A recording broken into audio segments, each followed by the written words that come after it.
నమస్తే, welcome to global 360 TV. నేను మీ కొండల్ గౌడ్.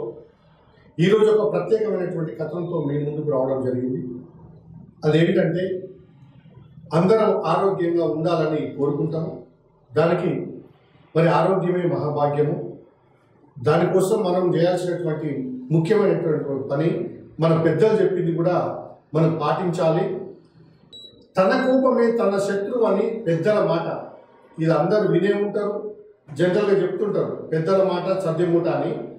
మరి ఎవరి కోపం అయితే వాళ్ళనే బలి చేసేది కాబట్టి అవసరమైన ఆవేశము అనేక అనర్థాలకు కారణం అవుతుంది. కాబట్టి శారీరక మానసిక ఆరోగ్యాన్ని దెబ్బతీస్తుంది.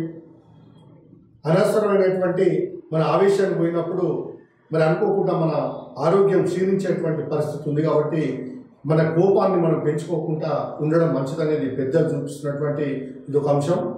మరి చీటికి మాటికి చిటపట్లాడుతుంటే సామాజిక బంధాలపైన దుష్ప్రభావం కూడా పడుతుంది.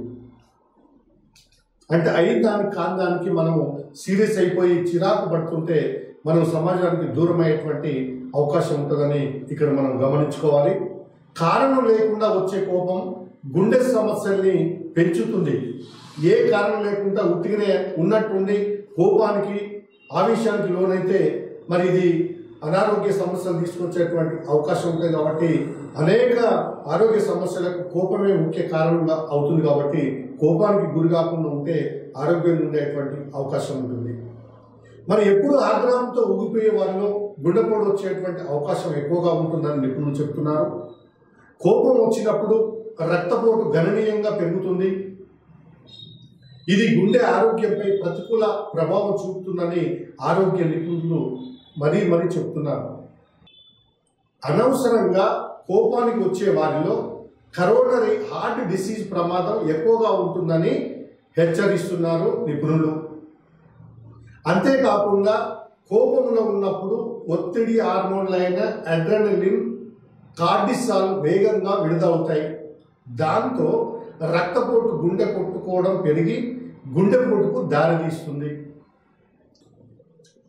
తరచుగా కోపానికి రావడం వల్ల మానసిక ఆరోగ్యం దెబ్బతింటుంది.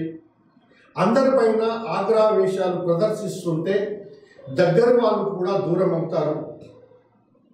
ఫలితంగా ఒంటరిగా మిగిలిపోయేటువంటి ప్రమాదం ఉంటుంది. మరి ఈ పరిస్థితి నిరాశ, ఆందోళనకు దారితీస్తుంది. కొందరిలో నిద్రలేమి సమస్య కూడా కనిపిస్తుంది. దీర్ఘకాలంలో ఏకాగ్రత లోపించడం, నిర్ణయాలు తీసుకునే సామర్థ్యం దెబ్బతినడం లాంటివి జరుగుతుంటాయి. కాబట్టి ఆవేశపడకుండా మనము ఈ గుడ్డ జబ్బున బారిన పడకుండా ఆరోగ్యంగా ఉండాలంటే అయిన దానికి కాని దానికి మనము తొందరపడి ఆవేశపడకుండా చిన్న చిత్క వాటికి కూడా పెద్దగా అరవడము చేయడము ఇలాంటి వాటి వల్ల మరి మన పక్కన ఉండేటువంటి వాళ్ళతో కాకుండా మన కుటుంబ సభ్యులు కానీ మన ఫ్యామిలీ మెంబర్స్ అందరూ కూడా దూరమయ్యేటువంటి ప్రమాదం ఉంటుంది. కాబట్టి మనం ఇప్పుడున్నటువంటి పరిస్థితులలో దాదాపుగా గుండె జబ్బులు అనేటివి సాధారణంగా వస్తున్నాయి. కాబట్టి ఏజ్ అనేది లిమిట్ లేకుండా ప్రతి ఒక్కరికి కూడా వచ్చే ప్రమాదం ఉంది. కాబట్టి మరి ఆ గుండె జబ్బుల నుంచి మనం రక్షించబడాలంటే మన ఆవేశాన్ని, కోపాన్ని మరి కొంచెం మనం తక్కువ స్థాయిలో చూపించుకొని ప్రశాంతంగా ఉండేటువంటి జీవితాన్ని గడిపితే బాగుంటుందని నిపుణులు చెప్తున్నారు. మరి ఇది వాటి ప్రత్యేక కథనం. మరో కథనం ద్వారా మళ్ళీ కలుసుకుందాం. నమస్తే.